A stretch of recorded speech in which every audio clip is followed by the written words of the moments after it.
Yo, what is going on, everyone? My name is Nick, or the Notorious Fantasy, and in today's video, we are going to be talking about my top 24 ranked wide receivers for fantasy football in 2021. In yesterday's video, we talked about my top 24 ranked running backs, so if you guys want to learn about the running backs and you missed that video, make sure you check that out as well when this video comes to a close. Now, just like with yesterday's running back video, in this video, I'm going to be going in depth with wide receivers 13 through 24. I've already done a video on my channel going in depth on running or wide receivers 1 through 12, so if you guys want to check that out, you can. But if you want the too long didn't read version, kind of a more summed up version, I will be talking about wide receivers 1 through 12 in this video, but obviously not as in depth as I did in that video. So if you guys do end up enjoying this video, you want more fantasy football content, please make sure that you hit that subscribe button down below, because not only is it free, I put out content every single day to help you guys win your 2021 fantasy football championship. So without further ado,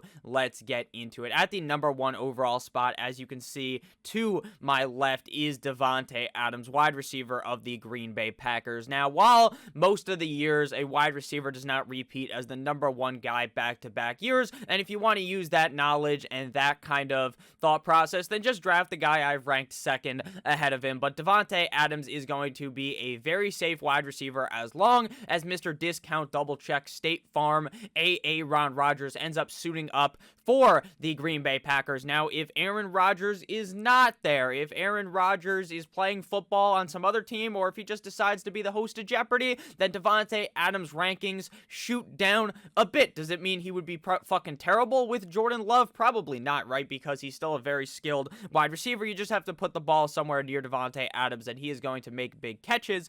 But you have to understand that without Aaron Rodgers, obviously, that would put a ding in his rankings. At number 2, we have Stefon Diggs, wide receiver of the Buffalo Bills. Now, I was a big proponent of kind of disliking Stefon Diggs going into last season. It's not that I didn't like his skill set, that I thought he wouldn't be good in Buffalo. It was the fact that I thought that it may take a year, right, for him and Josh Allen to get on the same page, especially in a COVID offseason. I just felt like things could go wrong for these guys switching teams, which we're going to talk about a little bit later with the number 5 ranked guy, DeAndre Hopkins, and frankly, that did not happen at all. Josh Allen was slinging this guy the rock with supreme accuracy. He's always open. Josh Allen can throw the ball basically anywhere on the field. He is that good of arm strength. Josh Allen improved a lot. Stefon Diggs looked very good, just like he did in Minnesota. It was kind of a no-brainer that Diggs would be good, but I guess I kind of missed that obvious hint. So Stefon Diggs, my number 2 wide receiver going into this year. At number 3, we have Tyreek Hill of the Kansas City Chiefs. Not too much to say about Tyreek Hill, the fastest man in the NFL. This guy comes off of the line like a fucking Lightning McQueen. He's super fast. He's going to be open. He is the best quarterback in the game throwing him the ball. They're a high-octane offense. It's pretty much a no-brainer. All 3 of these guys in the top 3 have very high-octane offenses. They're going to be pushing the ball down the field. At number 4, we have a guy that hopefully will be getting a new teammate, and a guy we're going to be talking about a little bit later in Julio Jones, A.J. Brown of the Tennessee Titans. Now, with the Tennessee Titans, if Julio doesn't end up getting traded there, right, which is probably a good assumption because right now you frankly have no idea where Julio Jones is going to end up going, A.J. Brown is the only target on this team that really matters. Sure, they have Anthony Firkser, but they lose Corey Davis, and Derrick Henry is not much of a pass catcher, so A.J. Brown has a wide open spot to be getting 7 zillion targets in 2021. Ryan Tannehill is a very serviceable quarterback, in my opinion, very solid quarterback, probably a top 14 guy in the NFL, and I think if the Tennessee Titans are going to be feeding someone the ball, it's going to be A.J. Brown. He could be seeing the most targets out of anyone on this list as long as they don't trade for Julio, but if they do, he's still going to be great because now you're taking coverage away from A.J. Brown. At number 5, we have D-Hop, DeAndre Hopkins of the Arizona Cardinals. Now, just like I talked about with Stefon Diggs, I was kind of off of D-Hop. I was thinking, you know what, maybe it'll take a year with this COVID offseason. Typically, wide receivers don't transition well from one team to another in their first year, right? But again, I didn't take into account the fact that D-Hop and Stefon Diggs are these otherworldly NFL wide receivers. DeAndre Hopkins obviously gets that amazing catch up against the Buffalo Bills. He is one of the best wide receivers in the NFL. We've known that since he was in Houston. He gets traded for a used condom to land in Arizona, and now DeAndre Hopkins is going to be a top 5 wide receiver yet again in my ranking. At number 6, we have Calvin Ridley, wide receiver of the Atlanta Falcons. Now, again, it is very important to hit that subscribe button because you want to know the rankings, closer to August, because Calvin Ridley could kind of move up, even though I don't think I could really put him inside the top 5. He could finish easily as a top 5 wide receiver if Julio Jones is gone. It does not really seem to matter, though, to his stats, whether Julio is there or not. He's still a very productive NFL wide receiver. Clearly could be an NFL wide receiver 1, as he was when Julio Jones was hurt last season. In Atlanta, I think this team is going to look mighty fine this year compared to last year, so I like Calvin Ridley a lot. At number 7, we have Justin Jefferson, wide receiver of the Minnesota Vikings. Now, obviously, they got rid of Stephon Diggs, but boom, there opens a door for a true alpha wide receiver 1 in Minnesota, and that was Justin Jefferson. I thought it was going to take maybe 6, 7 games to get Justin Jefferson to get fed the rock, but it didn't at all. It took like 2 games, 3 games. Then this guy is one of the best wide receivers in the NFL. While most people don't like Kirk Cousins, like he likes that, it doesn't really seem to matter at all who the fucking quarterback is, because Kirk Cousins can throw the ball to Justin Jefferson. Justin Jefferson's always open. Even with Adam Thielen there, even with Dalvin Cook there, Justin Jefferson is still going to be able to perform just like he did last season. At number 8, we have the slant god, Michael Thomas, wide receiver of the New Orleans Saints. Now, going into last year, Michael Thomas was basically everyone's unanimous wide receiver 1, and frankly, he shit the bed big time, missing a bunch of games. It seems like he's healthy, it seems like he's going to be able to play, but then in practice, he's acting up, then he doesn't play. All types of weird shit with Michael Thomas last year. Drew Brees now gone. Slant God is going to be now getting the ball thrown to him by the W-eater Jameis Winston. Narratives today came out that, oh, maybe Jameis won't be the guy for the whole season, blah, blah, blah, blah, blah. Frankly, I think Jameis is much better at the quarterback position than Taysom Hill. That's not even really a hot take. So I think Michael Thomas will be fine with famous Jameis Winston. At number 9, we have Keenan Allen, the silkiest route runner in the NFL of the Los Angeles Chargers, with the additions of them building the offensive line, with Justin Herbert, the pervert, having another year in the system. His second year should be pretty good from the rookie of the year, obviously last year on the offensive side of the ball. I think it's kind of a no-brainer that this offense should be pretty good, and another landing spot for Julio Jones. At number 10, we have DK Metcalf, wide receiver of the Seattle Seahawks. Now, with DK Metcalf, I am definitely much lower on Metcalf than the rest of the fantasy industry, strictly based upon the fact that I don't know what the fuck to think of Pete Carroll and his scheme. At the beginning of last year, they are letting Russ fucking cook it up like Stephen Curry, right? They're letting him basically do whatever he wants, but then towards the end of the season, they're trying to run the ball more. The season ends, Pete Carroll's chewing his gum in his press conference, and he tells you that they are wanting to establish the run better. What the fuck does that mean? Why are you trying to establish the run more when Russell Wilson is playing so good? And in that case, I'm pretty nervous because there are going to be weeks where Tyler Lockett pops off, DK Metcalf goes limp dick. I still think he's a great wide receiver, so he'll be in the top 10, but I'm just not as big of a fan as most seem to be, at least based on what I've seen on the interwebs. Next up, we got wide receivers 11 through 15. At 11, we have Allen Robinson of the Chicago Bears. Now, right now, we have no idea if it's going to be Dalton, if it is going to end up being Justin Fields. I apologize for stuttering on that right there. But yeah, Justin Fields, maybe it'll be him. I don't know, frankly. Week 1, I think eventually it will be Justin Fields, but it doesn't seem to matter at all. Allen Robinson is one of the better wide receivers in the NFL. He's done it with garbage quarterbacks named Blake Bortles, named 9-inch Nick Foles, and named the Nickelodeon MVP, Kissin' Titties, Mitchell Trubisky. So I'm sure he'll be able to do it with either Andy Dalton or Justin Fields at points in this season. At number 12, closing out the top 12, we have Bobby Trees, Robert Woods of the Los Angeles Rams. I've talked about this guy ad nauseum. I talk about how I love Matthew Stafford, how I feel that Matthew Stafford is finally going to show everyone how good he really is with a real offense, with a real defense. This guy is going to take the Rams balls deep into the playoffs and potentially kiss that Lombardi trophy. I think that Robert Woods is very talented. He switched his number from, I believe, 17 to number 2. Looks a little bit weird in my opinion, but it doesn't stop me from ranking him inside of the top 12. Now, on to 13 through 15, where the video really starts to get juicy, where we get the real deep dives into these players. So if you guys have ended up enjoying thus far, please make sure you hit that subscribe button down below. So at number 13, we have wide receiver of the Washington football team, a team with no name. Wide receiver, Terry McLaurin, playing in 15 games last year, finishes wide receiver 20 in PPR, 20 in half PPR, and wide receiver number 23 in standard, averaging 14.9 PPR points per game, 12 and half PPR points per game, and 9.1 standard points per game. Meaning, from a points per game perspective, Mr. McLaurin was wide receiver 20 in PPR, 20 in half PPR, and 25 in standard. And that was with kind of a dicey quarterback situation in Washington last year. Dwayne Haskins starts playing, and in reality, the guy cares more about taking fucking photographs with the fans. If you guys remember that from a couple years ago, that's just a funny joke. I don't know what the hell happened to Dwayne Haskins. He went from being like a top, I don't even remember, maybe a top 15 NFL pick, frankly. That was so long ago. Top 20 at least, one of the top quarterbacks off the board. People talking this guy up out of the Ohio State. Then he completely shits the bed. He's gone. Now he's the backup for Big Ben in Pittsburgh. He's not even really the backup. He's like the third string guy because Mason Rudolph, the red-nosed reindeer, is still there. So now he goes from Haskins. Then he goes to Alex Smith. Then he goes to Taylor Heineke. And it didn't frankly really matter who was playing quarterback because Terry McLaurin was still solid. They bring in Curtis Samuel in the offseason. They draft Dyami Brown, wide receiver, which opens the door even more for more people, that you have to actually fucking cover, because before, it's Terry McLaurin out there, it's Logan Thomas out there, and it's Antonio Gibson. Those are the only guys that are going to realistically get the ball, because the Sims brothers, I don't even know if they're actually brothers, but, both of their names are Sims. They fucking suck. They suck at the NFL level. They're not very good. So now they're adding in these other options, which should help open the door for more targets for Terry McLaurin, or at least less, double coverage, or less. Maybe he won't have to play up against the cornerback one every single time, because maybe Curtis Samuel diverges, isn't that a book, Divergent?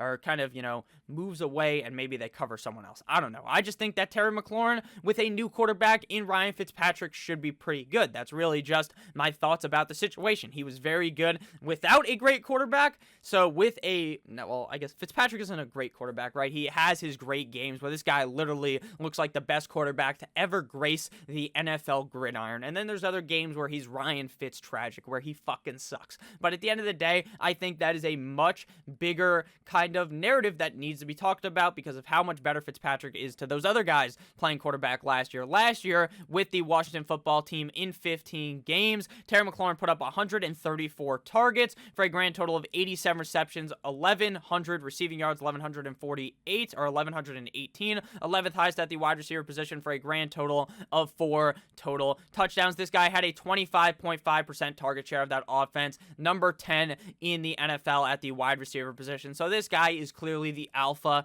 in Washington, and with the fact that he plays in a division that isn't the greatest on defense, you would think that McLaurin should be able to have at least a couple of soft games all year long. And with Ryan Fitzpatrick under center, I just like Terry McLaurin a whole lot. At number 14, we have a guy that frankly I'm not going to go super in depth on. I know I said I was going to go super in depth on all these guys, but there's frankly no need to at this point. That's wide receiver Julio Jones of the Atlanta Falcons right now. He's the wide receiver of the Atlanta Falcons. I forgot to mention Terry McLaurin's ADP right now on Underdog is 35.1. Julio coming off the board as pick 40.1. Now, the reason why I don't want to go super in depth with Julio is because we don't know what fucking team he is going to end up playing on. I figured that news would come out relatively soon. Maybe it does, maybe it doesn't at that point. Playing in 9 games last year, Julio was wide receiver 52 in PPR, 53 in half PPR, and 52 in standard, which is pretty typical when you play less than like 14 games. You're not really going to be able to finish inside of the top 20, averaging 16.2 PPR points per game, 13.4 half PPR points per game, 10.6 standard points per game, and on a points per game basis, he was wide receiver 14 in PPR, wide receiver 13 in half PPR, and wide receiver number 12 in standard. So basically, the guy's still good. Sure, he's 32 years old. Sure, he might not be technically in his prime years of his career, but the guy is still going to put up big numbers. He's not an injury-prone player. He barely misses any games. Sure, he's missed like the last 2 years. He's missed a couple of games, right? Missed a bunch of games this year. Missed one game in 2019. Just throw that kind of injury-prone narrative that a lot of people are trying to spit out and make true. Just throw that out the window. Wherever he ends up playing, as long as he is the wide receiver 1 or 2 on that team, as long as he doesn't go to the Rams, where it's basically just going to be a million guys touching the ball, then you don't want him there. But if he's on any other team, Julio should easily be ranked as a wide receiver 2 in 2021. Next up at number 15, we have wide receiver of the Dallas Cowboys, Amari Cooper. Now, Amari Cooper going into last year was a guy that I was basically throwing into the flames. I thought that Amari Cooper was going to be completely awful due to his inconsistency. Like in 2019, 2018, this guy does have his big games, right, where he plays really well, but then you have to look at it that he was kind of playing down in some games, right? He would have a big game against a good defense, then next week against a shit defense, he's getting destroyed. He's not able to do anything. But last year, that narrative is basically thrown out the window as he was very consistent week in and week out and didn't really have too many of those games where he completely shits the bed. And if he did, it was closer to the back of the season after Dak Prescott did end up getting hurt. And at that point, you can kind of throw away, week 8 against Philadelphia where he gets 1 point, right? Maybe you just throw that away. You just be like, you know what?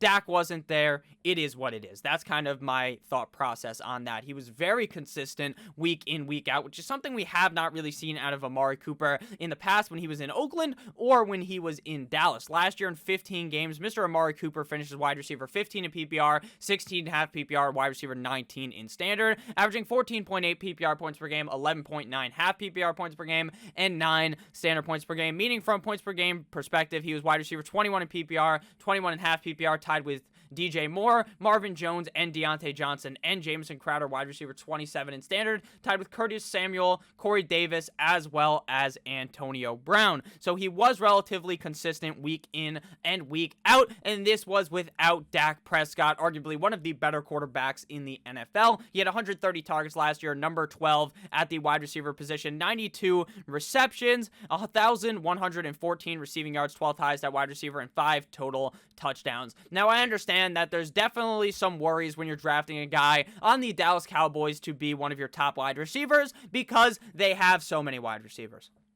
Michael Gallup, who obviously isn't going to get talked about a lot, right? Because he kind of got the deuces, right? He's kind of number 3 now. CeeDee Lamb, really good. Amari Cooper, really good. But still, they're there. They still have the tight ends, and they still have Zeke, who is going to command some target share in this offense. So I understand why there is some worry for that, but I think with Michael Gallup kind of being cucked out of this offense, that Amari Cooper does have the potential to be really good in back-to-back seasons. I have him ranked exactly where he finished in PPR last season. I think it's pretty reasonable to think with Dak Prescott, his numbers should be even better. So that's really all I got on Amari Cooper. He's not a player that makes me fucking rock solid to be drafting the guy, but he also doesn't make me want to necessarily cower away and run away from Amari Cooper. So he's just chilling here at wide receiver number 15. Now onto wide receiver 16 through whatever the next 5 numbers are.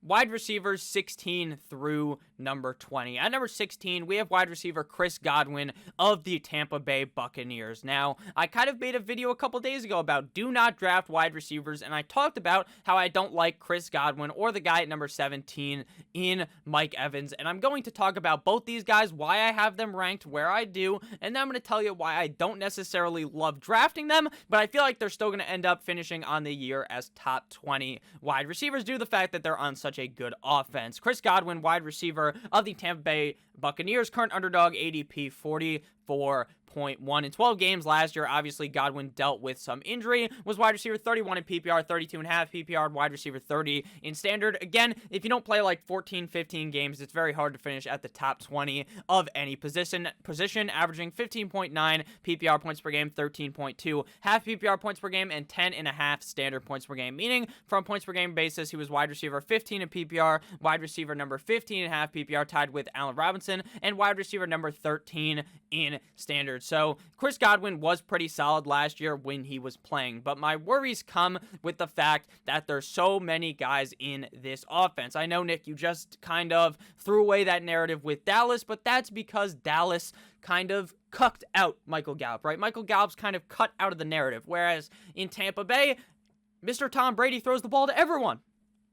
He'll throw it to Antonio Brown. He will throw it to Chris Godwin. He will throw it to Mike Evans. He will be throwing it to Scotty Miller. He will throw it to Rob Gronkowski, OJ Howard, Cameron Brate. He's going to throw it to every fucking player on this roster because that's who Tampa Bay Tom Brady is. He throws it to the open guy. He doesn't necessarily just feed his best target. So Chris Godwin is going to be kind of screwed in this situation if Antonio Brown is able to play the whole year. I think week in and week out, you are going to be feeling very unsure about who you start week in, week out. Because one week, it's going to be the Mike Evans game. The next week, it'll be Godwin. Then another week, there's going to be the big Scotty Miller game where he just torches the defense because the guy's super fast and scores like 50 fucking points. Now, again, not 50 real points, probably like 30 points, but that will happen. And it's going to be very confusing, and that's why I've kind of talked about how I like Antonio Brown much later in the draft because he's on the same team. He is up there in the same skill level of a guy like Chris Godwin and Mike Evans, and he's basically free in the draft, whereas you're paying up for a guy like Chris Godwin and Mike Evans. Now, does that mean that Mike Evans and Chris Godwin are going to be shit? No. It means that they're going to be pretty solid. I still think they're going to be top 20 wide receivers, but I'm not excited at all to draft them because I know there are going to be weeks where they have down games because another guy is going to be eating, or maybe they just try to run the ball a bunch in Tampa Bay. I don't know, but I just don't think that the narrative on loving Chris Godwin or Mike Evans is the correct way to be thinking of things. Now, again, Mike Evans proved me wrong last year. I kind of thought that maybe this would be a slightly down year with Tampa Bay Tom Brady.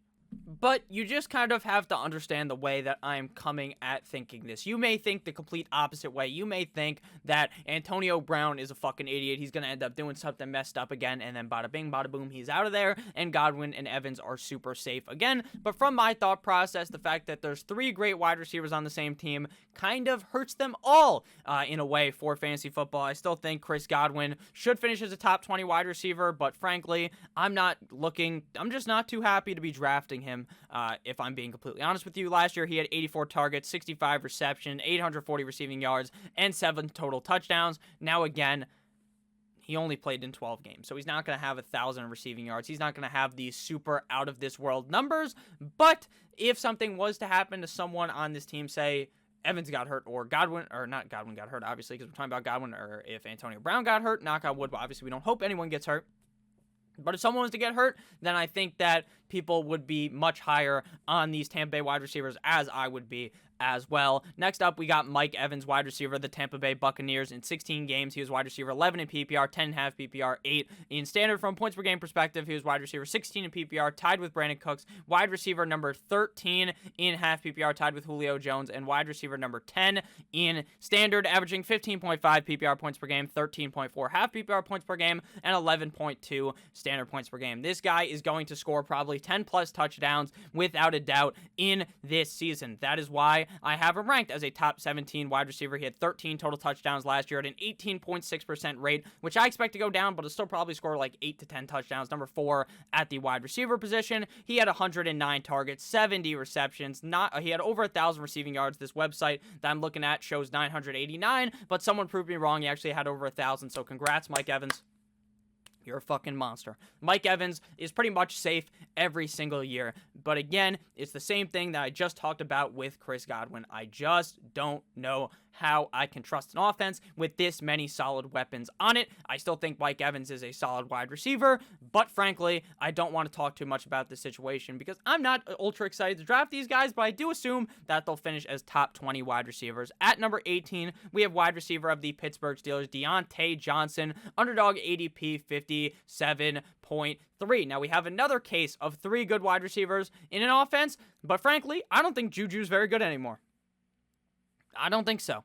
I really do not believe so. I think that he's too busy caring about the Corvette, the TikToks, filming the fucking TikTok to be able to play the game of football. Now, again, Juju Smith-Schuster, but Nick, Juju has more money than you. He has more followers than you. I know, I'm just messing with the guy, right? He's still a solid NFL wide receiver. If he was to go to another team, he'd probably be a monster. But frankly, with Chase Claypool, Deontay Johnson, I think that Deontay Johnson is the best wide receiver on this team. But Nick, the guy can't fucking catch the ball. I know. I just hope that going into this offseason, offseason that he learns how to grasp the football correctly and doesn't have as many drop issues as he did in 2020. In 15 games, he finished as wide receiver 21 in PPR, 22.5 PPR, and wide receiver number 26 in standard, averaging 14.8 PPR points per game, 11.9 half PPR points per game, and 8.9 standard points per game, meaning from points per game perspective, he was wide receiver 21 in PPR, 22.5 PPR, tied with like 7 other wide receivers, and wide receiver number 31 in standard. If you guys were watching my videos last year, I talked about Diontae Johnson so much, about how I loved this guy. James Washington was gonna do nothing to Diontae Johnson. He will do fucking nothing, like Conor McGregor said to, I don't even remember who he said that to. Maybe it was Floyd Mayweather. He says it to pretty much everyone. But Diontae Johnson was gonna be the dude there, and he was. He was getting so many targets. Now, the reason why I'm a bit kind of laid back more on Diontae Johnson than I thought I would be, because if I'm being honest with you, based on upside alone, I feel like I would want to rank him above Chris Godwin and Mike Evans. I think this guy has a lot of upside, but it could be limited by the fact that maybe Big Ben eventually has this supreme collapse. In the playoff game up against the Cleveland Browns, for the at least first half of the game, this guy looked like he had no fucking idea what he was doing. He looked like he was blind. Had no idea what was going on, and then he starts playing good. He works on stuff in the offseason. Maybe he'll be solid again. But that is one of the biggest worries with Diontae Johnson. It's his drops and the fact that his quarterback seems to always be getting hurt.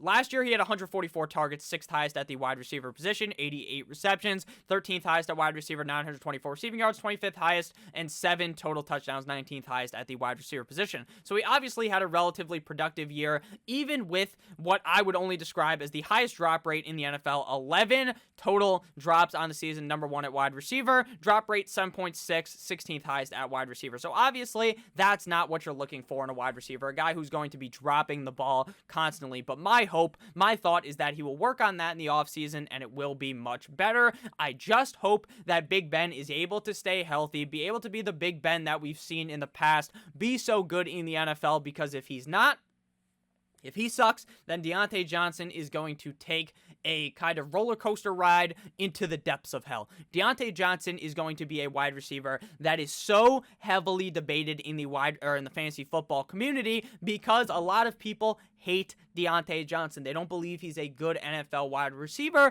which I kind of agree with, right? He's not the greatest NFL wide receiver, but he's really good for fantasy because he's going to be seeing so many targets, and I believe that's going to be the same in 2021. So I'm all aboard the Diontae Johnson train. Choo-choo! Yet again, some people, they're going to hop off the train, but if you're with me, we're going to be on the Diontae Johnson train in 2021. At number 19, we have Cooper Kupp of the LA Rams. Now, again, I talked about Robert Woods just slightly at the tip-off of the video, right? I was kind of just giving a little bit about him, but I love this team now with Matthew Stafford. I'm not a guy that is a Jared Goff hater. I'm not someone who is going to be pointing the finger at Jared Goff for being a shit NFL quarterback, because frankly, he's not bad.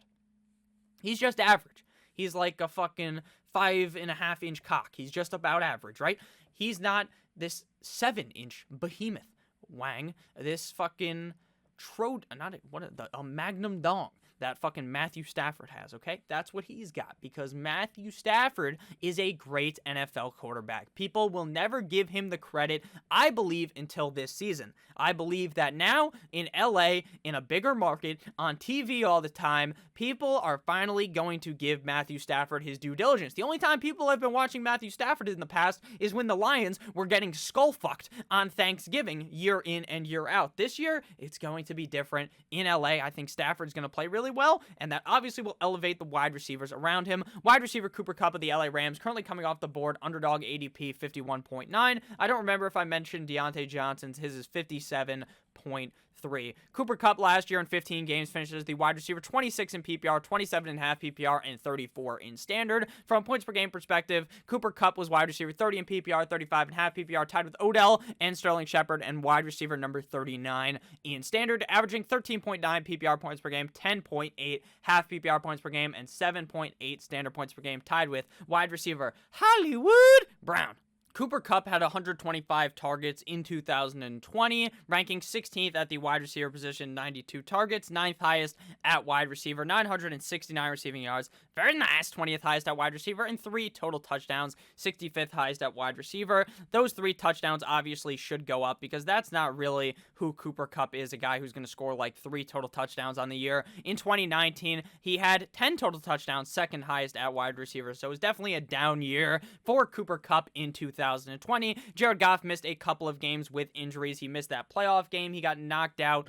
He wasn't in there. And then John Walford goes in. I think John Walford literally almost died in that game. They had to like stretcher him out, which was crazy. And then Goff is back in. I mean, like, Goff was all right, like I said, but I think Cooper Kupp and this whole LA Rams offense is just going to be so much better with Jared Goff. To me, Cooper Kupp really kind of has limited upside. I don't really see him. Now, in the past, he was kind of a top 10 wide receiver in fantasy, but I don't really see him being that with how good Robert Woods is. But I do think that he's a very safe pick. You just look at the board, you're like, you know what? Maybe I'm a little bit scared about drafting Diontae Johnson. Well, I'm not. Maybe you are, right? Maybe you're a little bit nervous about drafting Diontae Johnson because the guy can't catch the ball.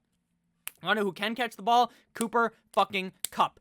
Okay, so even if he doesn't have super high upside that you're dreaming about, he's super safe. Week in, week out, this guy's in your lineup, and he frankly rarely ever disappoints. So I like Cooper Kupp a lot for fantasy this year. Again, not a super sexy pick, but nothing wrong with drafting Cooper Kupp at wide receiver number 19. At number 20, we have Wiki DJ Moore of the Carolina Panthers. Now, there's going to be a lot of people talking down on DJ Moore, and I don't understand it, but I kind of understand it, right? Because DJ Moore went from having, never really had the greatest of quarterback, right? He had Cam Newton when Cam Newton was kind of on that downward spiral towards just being kind of average, right?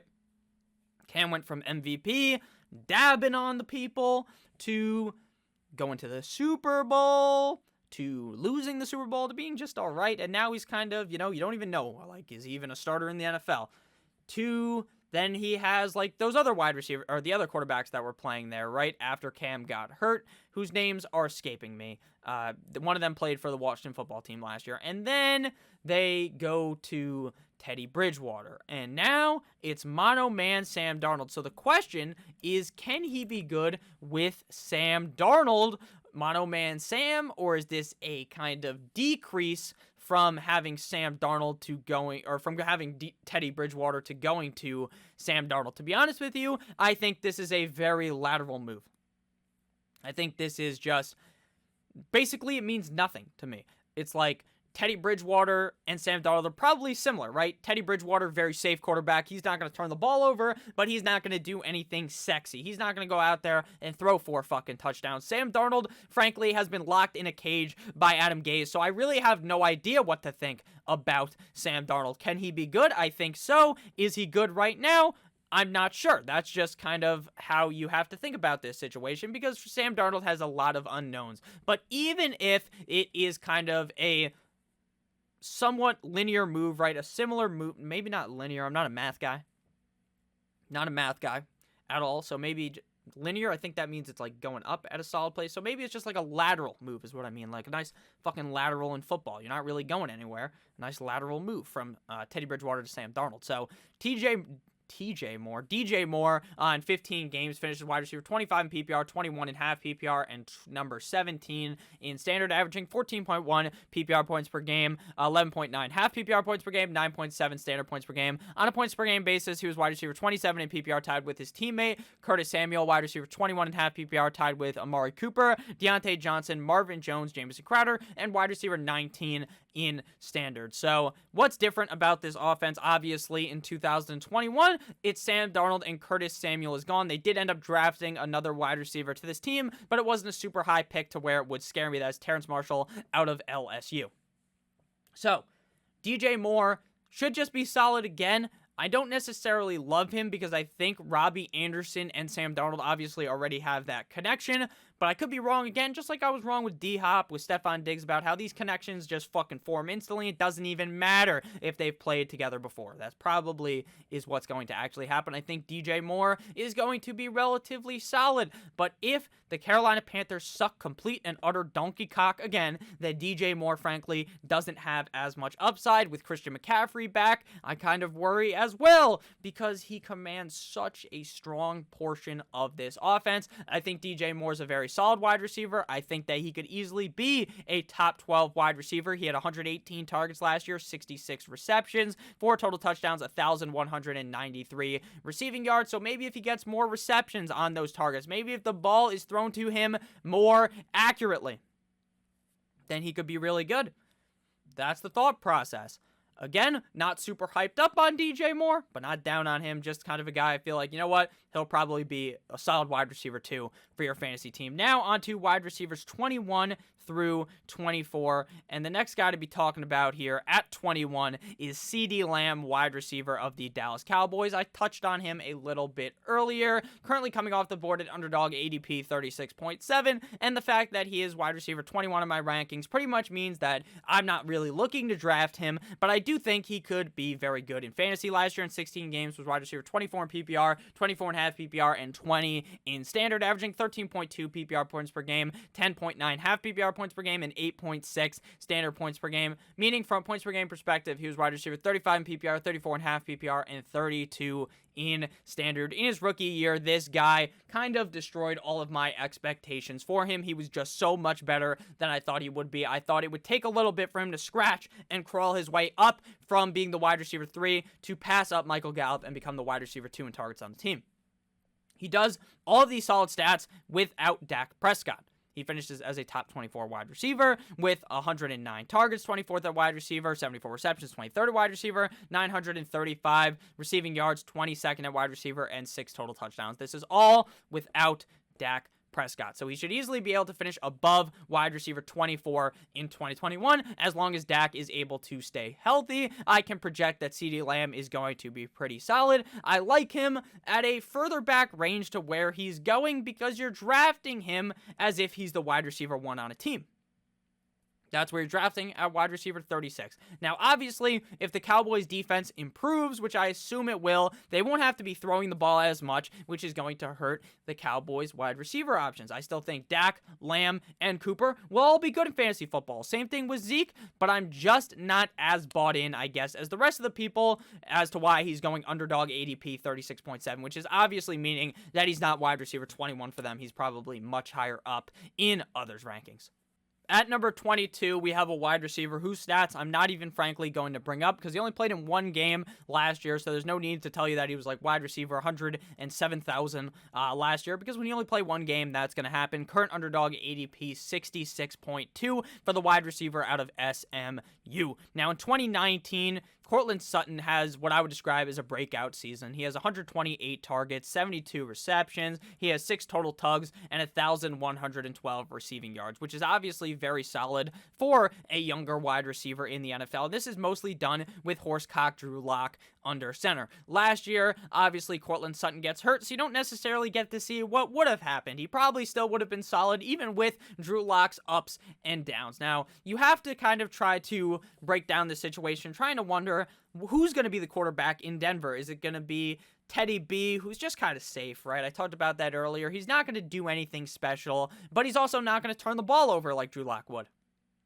But then you look at Drew Lock, who's going to be making the special plays, going to be trying to throw into tight windows, trying to make a big boom play in the game, which is something Teddy Roosevelt is not going to end up doing. So you kind of have to figure out who's going to be the quarterback. To be honest, I don't think it'd matter for Courtland Sutton, but if it's Lock, I think it will be slightly better since they'll be throwing a lot more with Lock, and Lock will be taking these chances. Now, we have not seen Sutton and Jerry Jeudy really on the field together because Courtland Sutton got hurt so quick into that game. It was like, boom, kickoff happens. You're watching Courtland Sutton, and then the guy's fucking in a wheelchair on the sideline. I hope that Courtland Sutton is able to obviously recover fully. I know I just made a joke about him being on a wheelchair, but I genuinely do hope he's okay. Week 2, knee constructive surgery, 6 to 9 months, very nice. ACL and MCL tear, so very, very much not good.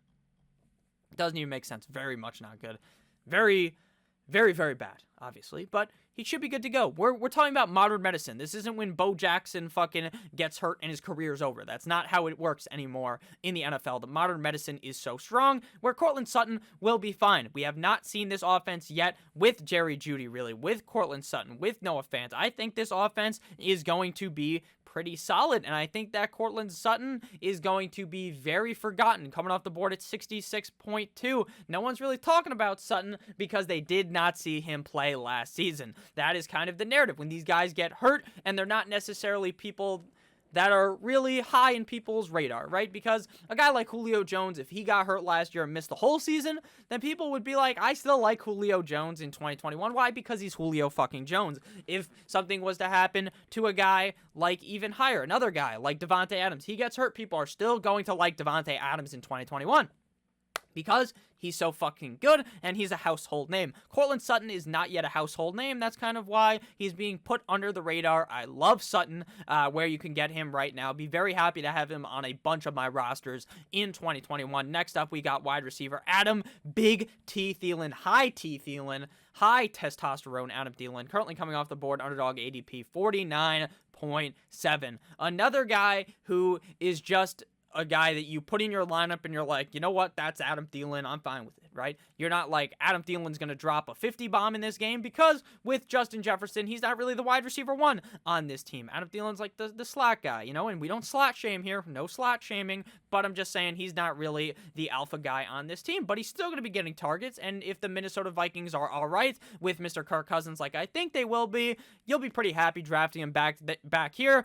Playing in 15 games last year, was wide receiver 10 at PPR, 8.5 PPR, and wide receiver number 7 in standard, averaging 16.9 PPR points per game, 14.5 half PPR points per game, and 12 standard points per game. On a points per game basis, he was wide receiver 11 in PPR, 7.5 PPR, and wide receiver in standard. Wide receiver 7 in standard. Now, those stats tell you that Adam Thielen's pretty good. I do think that Adam Thielen is still underrated, but I just don't get super happy about drafting Adam Thielen. I don't know what it is. It's just the fact that I just don't see something huge out of him. I think Jefferson could be taking up even more targets. I think that Irv Smith is going to really break out and suck up more targets. So I think that Adam Thielen will still be fine. He's still a super safe pick, but again, I just don't feel super spicy about drafting Adam Thielen. 108th in targets. He had 74 receptions, but he had 925 receiving yards. None of those numbers inside the top 20, but he had 14 total touchdowns, third highest at wide receiver. So that's why you look at the points per game finish. You got to look at the touchdowns, the receiving yards, all this shit, because when you get carried by these touchdowns, when you score 14 fucking touchdowns, that's probably not going to happen again for Mr. High T Adam Thielen. So that's why I'm a little bit lower on him. I still think he's a solid wide receiver, but nothing really jumps off the page as to why I would love Adam Thielen. But again, he's underrated, so maybe that's why you'd kind of love him, because at 49.7, he's just a very safe pick. So final guy to discuss here, a guy that I love deep down in my heart, but in New York with the Giants, yikes. Kenny Golladay, underdog ADP 57.1, goes from the Lions with Matthew Stafford with a great quarterback to with Daniel Jones in New York with a bad quarterback. Again, this is a guy that played 5 games, so his wide receiver finish is obviously terrible. Wide receiver 102 in PPR, 102.5 PPR, and 99 in standard. From a points per game perspective, he was wide receiver 35 in PPR, tied with C.D. Lamb, wide receiver 31.5 PPR, and wide receiver number 24 in standard, averaging 13.2 PPR points per game, 11.2 half PPR points per game, and 9.2 standard points per game. So overall, Kenny Golladay was not the greatest last year, but he hurt his hip. I put that in air quotes because was he really even hurt?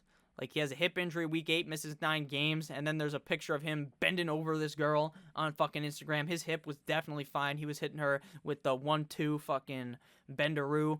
But at the end of the day, in New York isn't the best landing spot for him. He didn't go to a team where I feel like is really going to feed this guy with a great quarterback. I worry about Daniel Jones. I know there's going to be Daniel Jones truthers who like him. I like Daniel Jones as well, and I hope he's a good quarterback because he has shown spots of being very good, especially in his rookie year in that game up against Tampa Bay. But after that, has just turned the ball over constantly.